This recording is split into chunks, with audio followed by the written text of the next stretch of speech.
One of the hardest things to do in English, especially English language, is to be able to pick out quotes and then actually analyze and know what to say about them. So after this video, I'm going to give you my trialed and tested 3-part framework so you can analyze literally any quote, no matter how unseen it is or if you don't understand the extract. So firstly, I'm just going to put this extract on the screen because we're going to be referencing that throughout the whole video. So just pause this so you can read through it. And the question that we're going to be looking at is, how does the writer present the boy's experience of fear and danger? Now, the first thing we do is pick out a technique. Now, we can either pick out a language or structure technique. And I'm just going to give you a few basic ones that basically are in any single extract that you will ever be given, any text you're given, that are super easy to pick out. So we're going to look at language and structure. Language is like the words and structure is like how it's set out on the page. So some easy language techniques are in virtually anything to spot. We have connotation. Now, connotation is just like a word associated with another word. For example, if we said yellow might have a connotation of summer. It's just like a word that we could associate with it. Then we've got alliteration. Alliteration is just words that start with the same letter, like light up learning. And then a simile. Simile is saying something is like or as something else. She was as fast as a cheetah. So they're the 3 language techniques that I just want you to know because you can basically spot those in most things. And now structure techniques. We're gonna look at sentence length. So literally, is it a long sentence or is it a short sentence? And then we're also going to look at shift in focus. Now, shift in focus is how we go from one thing to another. So we might talk about the weather, then we might talk about somebody's emotions. We might be talking about a character, and then we might look at the setting. That would be a shift in focus. Okay, so now we're gonna look at the extract and we're gonna see if we can spot any of these techniques. And like I said, these are just basic techniques. I haven't put them intentionally because of the extract, but normally you'll tend to find these techniques in extracts. So the first thing I could look at is connotation. So I'm gonna pick out the word stumbled. So I'm just gonna highlight that, stumbled. Think about a connotation of stumbled. It's like a word associated with it. Might be tired, fatigued, dizzy, confused. They're a word associated with somebody stumbling. Think of somebody stumbling, what might be a reason for it?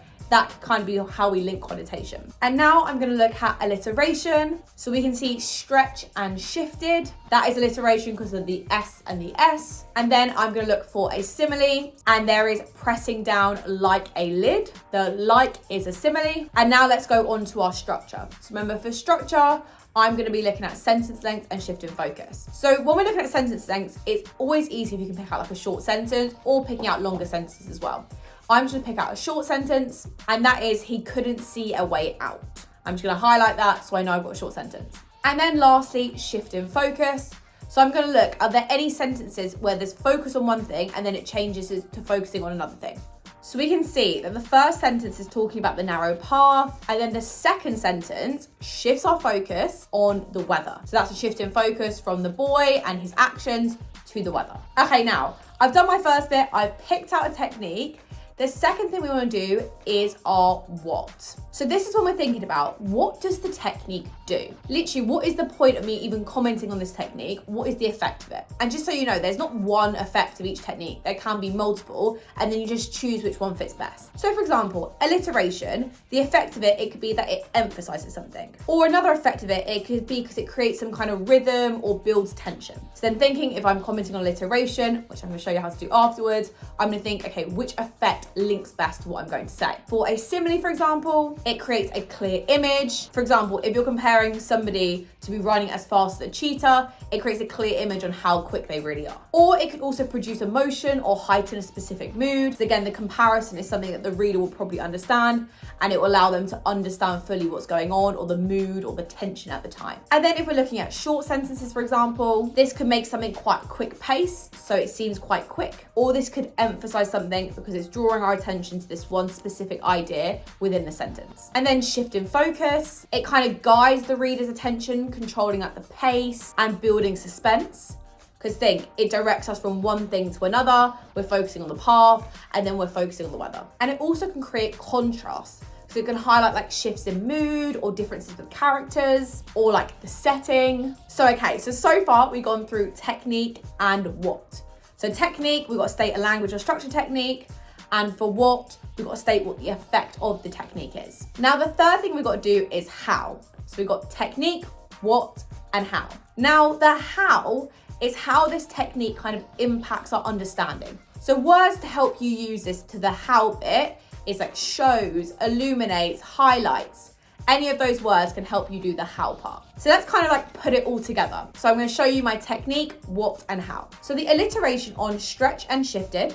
So alliteration is my technique. Emphasizes. Now emphasizes is my what. How danger is engulfing the setting. This shows every place the boy turns, he is in inescapable danger. And that is my how.